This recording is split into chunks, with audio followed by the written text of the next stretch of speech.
Welcome to the Six Figure Business Mastery Podcast, where every week, Kirsten and Jeanne dive into the essential topics to fuel your business growth. From copywriting to course creation, mindset to video marketing, they've got you covered. Tune in for expert guest interviews on all things marketing and business, and learn how to work on your business, not just in it. So, get ready to unlock your business potential and take it to the next level. The difference between businesses that grow and businesses that stall often comes down to one thing: taking action before you really feel ready. I'm excited to introduce you today to our guest. His name is Joe Fields. Some people know him as Mickey. Some people know him as jm.fields, but we're just grateful that he's here. He has a new book out called The Bucket List Coach, so I can't wait to hear more. So welcome to the show, Joe. It's lovely to have you. Well, thank you for having me. I appreciate it. Joe, we're so excited to hear your story. How did you become the bucket list coach? What's your background? Where have you been? What have you done? We want to learn more.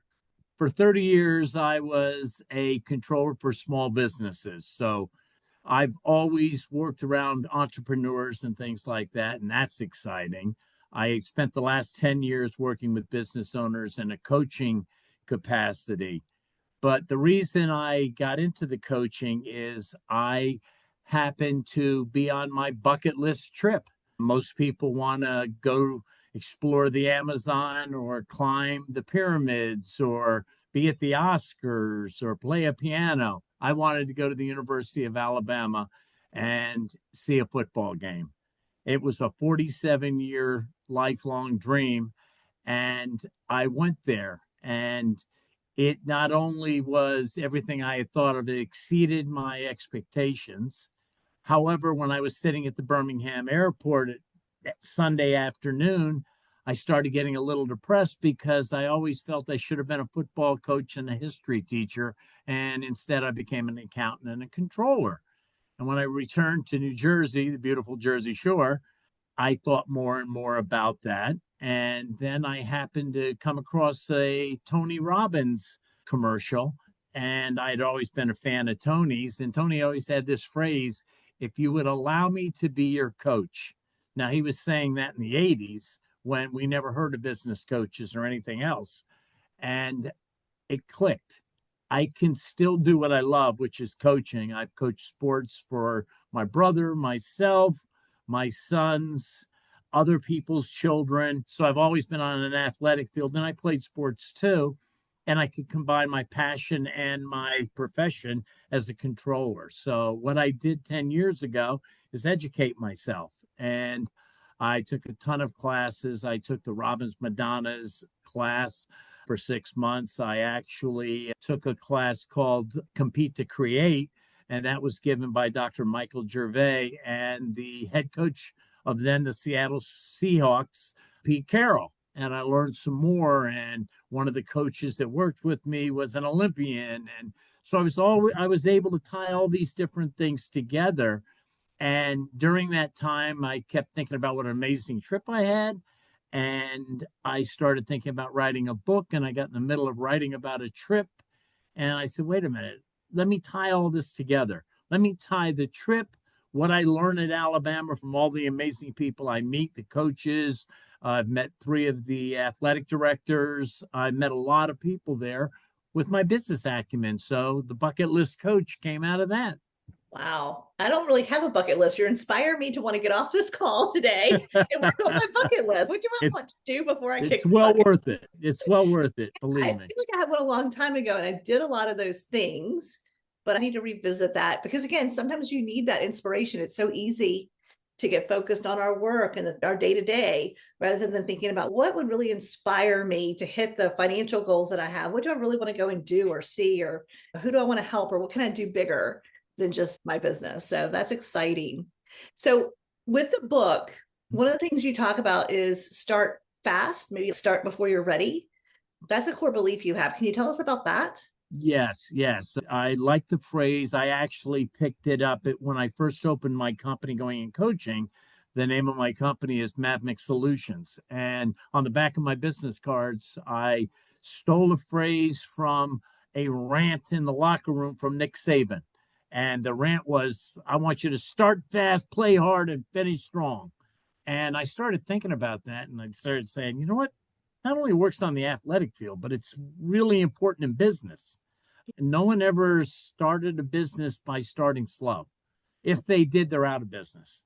So the start fast is, let me give you a perfect example on a real life scenario. As a controller in 2020, like the entire globe, I faced COVID. What COVID did to businesses is it said that unless you're a necessary essential service, you're closed down. At the time, I was the controller of an HVAC company. That's considered an essential service because you have to keep the heat on. As we all know, it was the middle of March, freezing and all that. Everybody was freaking out because you could only be open a little bit. How are you going to pay your people? How are you going to survive? And the federal government came up with the Paycheck Protection Plan. We all referred to it as the PPP, if you remember that far back. One of the things that the owner of this company did, he got on the phone because that company at the time was 20 years, now 30 years in existence, with our banker. And our banker said, look, whatever you do, get on this quick. Okay, quick pause. This episode is sponsored by our Profit Clarity Masterclass. If you've been avoiding your finances and quietly hoping it won't catch up with you, we want you to hear this. You're not failing. This is incredibly common for most business owners. Most people don't avoid money because they don't care.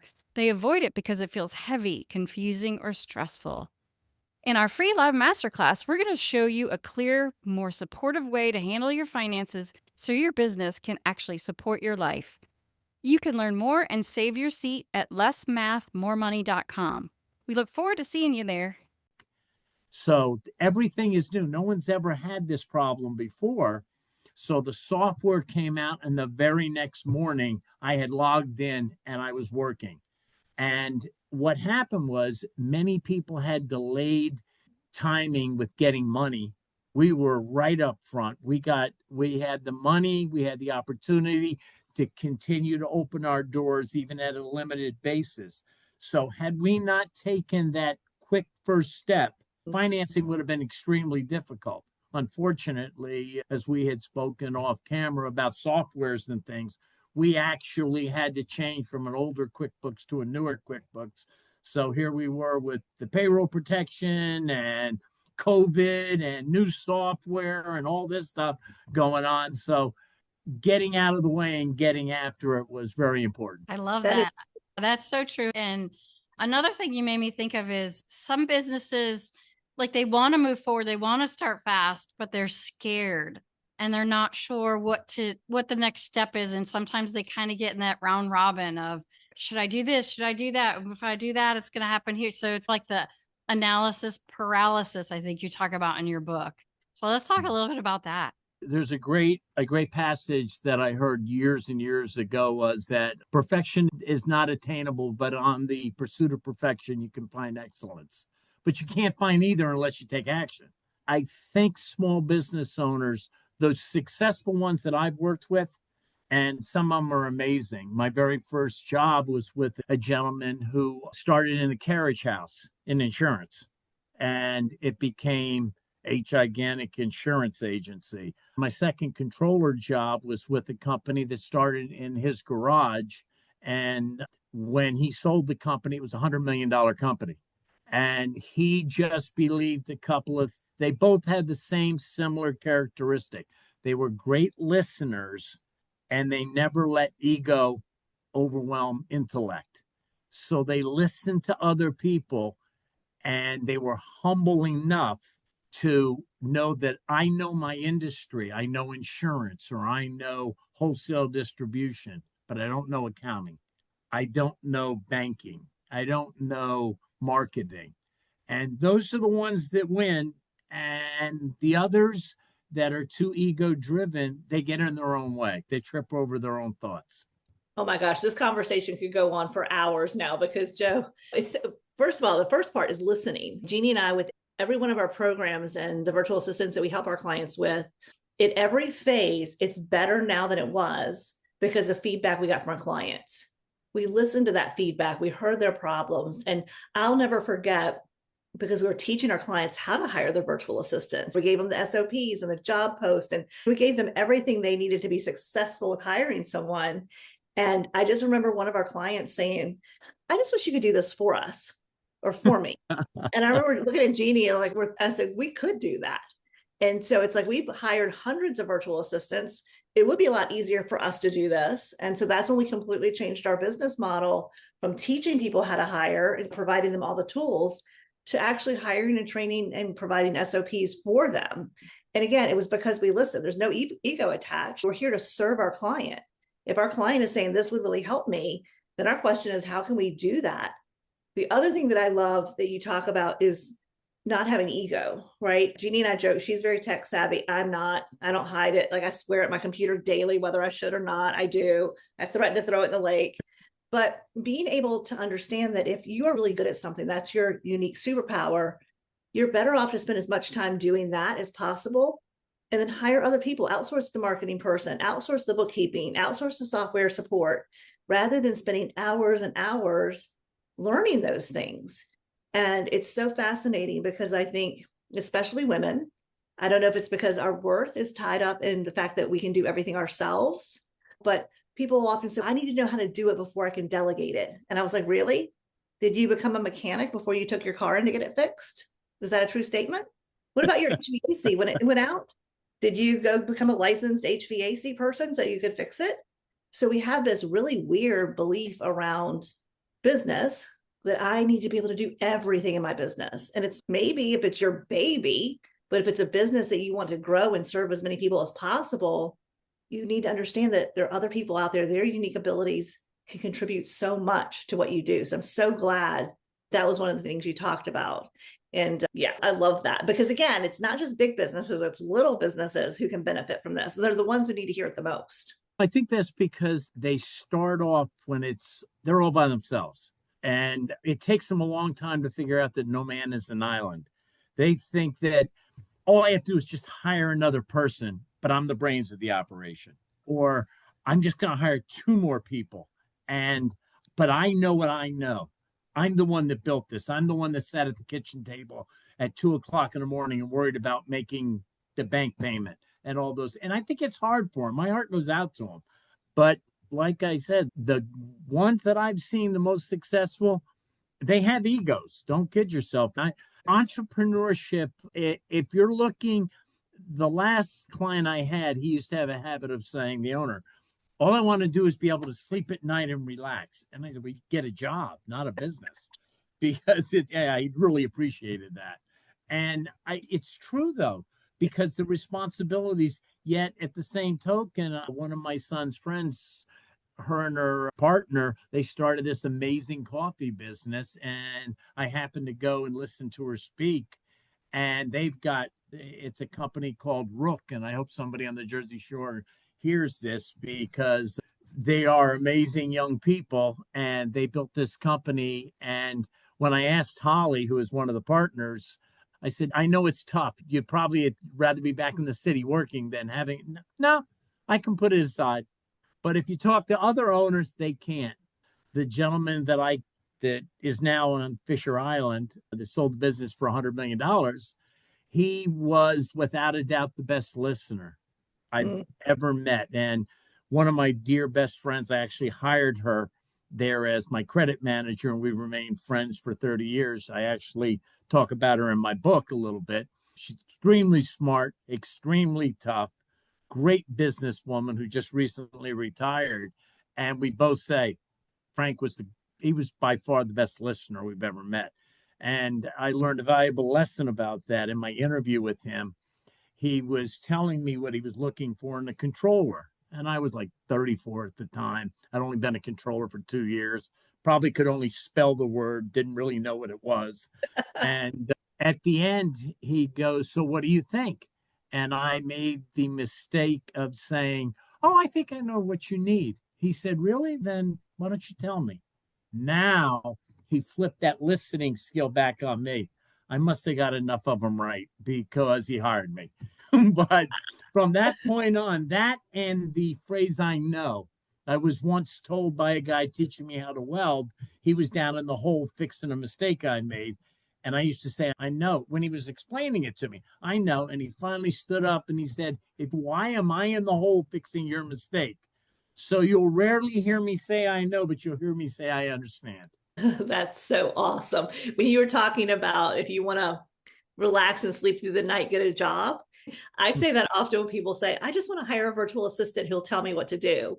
I'm like, who's going to tell you what to do? Get a job, right? They'll tell you what to do, when to do it, how to do it. That you, as a CEO, you don't get to hire someone to tell you what to do. You can hire smart people on your team and can drive the train in certain areas and really advise you the best ways to go. But oh my gosh, at the end of the day, it's your decision. Yeah, you sign the checks, you take the heat. That's right. Yes. So you also talk about starting fast, playing hard, and finishing strong. And I know you've got an acronym, which just happens to fall in line with one of your favorite things in the world, and that's play hard, and that's the BAMA formula. Show that to us again. The BAMA formula, yes. The people who know me know I love Alabama, and I actually was watching something on TV, and I was doing work at the same time. And I'm also a member of the International Coaching Federation.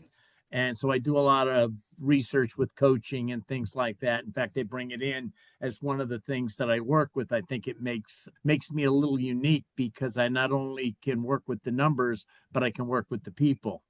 And part of that became the three things that I look for when I go into a business.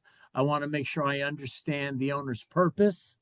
I want to focus on performance, and both of those will yield profits. And by looking at things like that and devising ways to questions to ask, I started asking about what was important. And I started thinking, if you don't believe, and that's the B in BAMA, if you don't believe in yourself and you don't believe in your team, you can't go very far. And then I said, okay, I believe in myself. I believe in my team. Now what do I have to do? As you ladies mentioned before, action. We can't do anything without action. So there's the A. And I say, you got to take action, but it can't. And this I learned from Dr. Michael Gervais in my coaching class. It's not just action, but it's action aligned with your purpose. That's where business owners get crazy. And it's the activity without achievement situation where I'm sure you've seen it in businesses.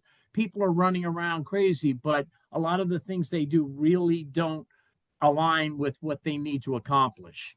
And then obviously you can take action and you can believe in yourself, but you need to master your skills.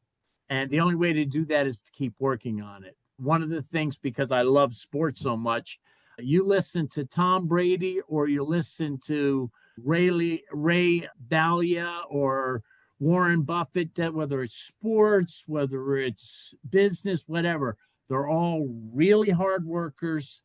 They continue to always prepare and they've mastered their skills. So that's that. And then finally, it's great that you believe in your purpose, you align your actions, you've mastered your skills. What are the results? And once you get the results, you have to be aware of the results. And one of the biggest things in business that I've found, you have to be accountable for the results. And accountability starts with A, it doesn't start with B, as in blame. And that's key. People are going to make mistakes in organizations. If you don't do anything, you can't make a mistake. And if you do things, you're going to. And I believe strongly that you show me the owners that turn around and say, hey, listen, you made a mistake. Let's keep trying. Okay, you own what you did. I'll be accountable for the results. And that's how I came up with the acronym BAMA. That, and it fit right into my passion for Alabama. That's awesome. And I think accountability is so huge. I think that was one of the hardest things when I owned my mortgage company is it's one thing to have people that just do tasks for you. It's another thing to empower people to own a certain role and then make decisions and letting them know that we all, like you said, we all make mistakes. If a mistake is made, let's analyze it. What could we have done differently? What could we have done better? Did we not have enough information before we made this decision, right? Let's do a post-mortem on it, so to speak, so that next time we do a better job making decisions. But yeah, I think at the end of the day, it's always the business owners who has to take the full accountability. But I think when your team takes accountability, with the people who work for you, say, this is what happened, this is what I did, this is how it turned out, but I've thought about it. I should have asked more questions, or I should have done this, or I should have done that. Then they're learning. And that means they won't make that mistake again. Well, they make other mistakes probably, just like we will. But it's so empowering when people take on accountability and when they buy into your purpose, right? When you're building a team, if people buy into your purpose and they're the type of people who want to make decisions and want to take accountability, your business can be unstoppable. No, I agree. When you talk about purpose, one of the things that the client that I just finished up with, they're a party planning company. Huh? And they rent tents, they rent tables, chairs, beautiful linens, all those types of things. But that's what they do. That's not their purpose. Their purpose is to create a magical event for the customer. And that's where you have to sometimes pull the purpose part out from the owner.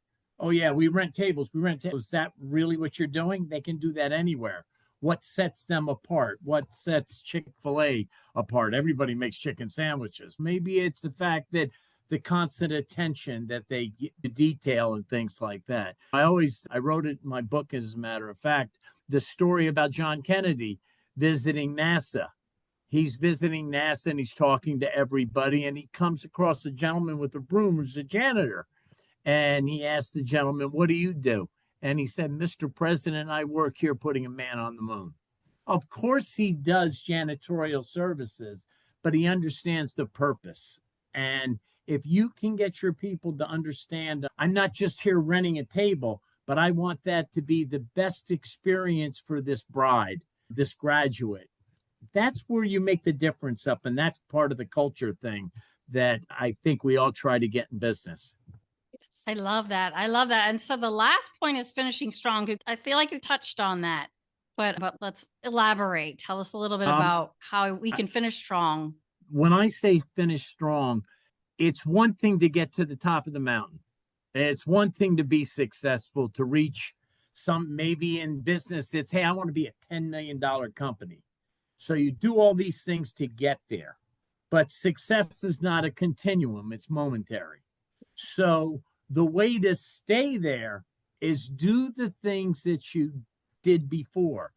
It's to build a strong team, keep investing in that. I'll go back to my book. I was writing a story in my book, and it just so happens, I don't know if you ladies are basketball people, but I live in the tri-state area. And even if you're not, there has been nothing but the president coming to New York for the Knicks game. So he was in New York for the Knicks, and big deal, business and sports getting together, regardless of how you feel about our president. And I laughed to myself. I thought, the more things change, the more they remain the same. Because as an 18-year-old working a part-time job at the Holiday Inn on the Jersey Shore near Monmouth College, the last time the Knicks won the NBA championship, they lived there for about 3 weeks, and I met them all. And I'm sitting here going, they keep talking about, I hate to say the time, 53 years. I was a freshman in college, and I meet all these people. And this is something so important in business. The Knicks had two giant superstars. They were they were like, I'm trying to think they were the Brad Pitt and George Clooney of basketball. They had these giant guys. One was Earl of Pearl Monroe and the other Walt Frazier. They both drove Rolls Royces. And in my book, I tell a story about suggesting to Walt Frazier, when he's waiting for a mechanic, that he could take his Rolls Royce over to the gas station on the corner that I dropped my jalopy at. And he was very nice and laughed and said, "No, that's okay. I'll wait." But the point I made in the book was you had these two superstar guys that just came together.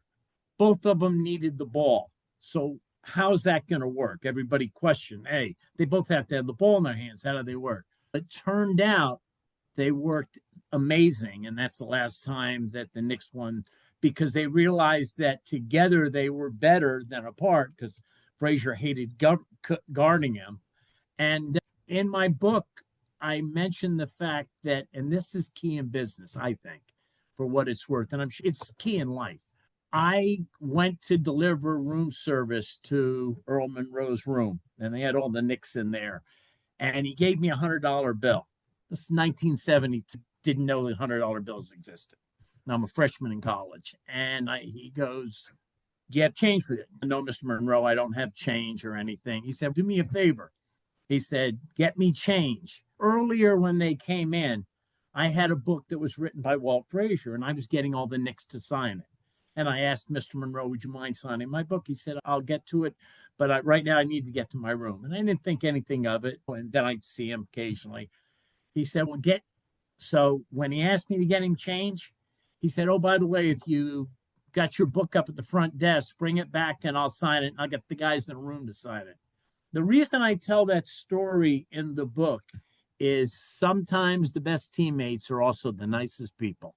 And I met two of the biggest superstars in basketball, and they were the nicest people, whether they were signing the book and telling me about a couple of things, or they were nice enough to understand when I wanted to recommend a plug puller for a Rolls Royce. But anyway, be consistent, know how you got to the top, do the things necessary to keep at the top. And that's what I mean by finish strong. Oh my gosh, this has been amazing. This has been absolutely amazing, Joe. Thank you so much for joining us today. How can our audience reach you? I am the bucket list coach, as we've said. You can get me at my website at thebucketlistcoach.com. I offer free 30-minute consultations. I focus mainly on small businesses anywhere from 1 to 10 million. I offer business coaching, fractional CFO work, that type of thing. And email me, drop me a line. If you just want to talk, I'm working with Shrim now and a little bit of Shrim. And then I'm also working with Score. I had a meeting Friday, as a matter of fact. And Jeanne, I know you had mentioned that. It's interesting there because we had a presenter who's a young entrepreneur that's just starting out. And she's got an amazing concept. But again, business owners, they don't know what they don't know. So don't perform brain surgery on yourself. Get a doctor. I love that. And that is so true. And I feel like that's part of your first point was start, even though you don't know what you don't know, because you won't know until you start working through it and moving forward. So this is so great, Joe. We so appreciate Joe, Mick, JM. I made it more confusing. We so appreciate you being here. And I'm assuming that people can also get your book on your website. Is there anywhere else? Yes, and you can get it on Amazon as well. Thank you for bringing that up. I appreciate that. That's great. Joe, again, we are so grateful you came. I know people listening are excited to reach out to you and find your book. Hopefully you'll see some good sales from that as well. Thank you very much. I really appreciate the opportunity, and I enjoy what you do as well, and I enjoy your podcast. Thank you, sir. Bye, everyone. Have a great afternoon or morning whenever you're listening to this. Thanks for listening to the Six Figure Business Mastery Podcast. If you enjoyed listening to this episode and you are ready to leverage video marketing on all online platforms, or maybe even start your own video podcast, then you need to check out the Done For You and Done With You program at themarketingvaadvantage.com and take your business to the next level.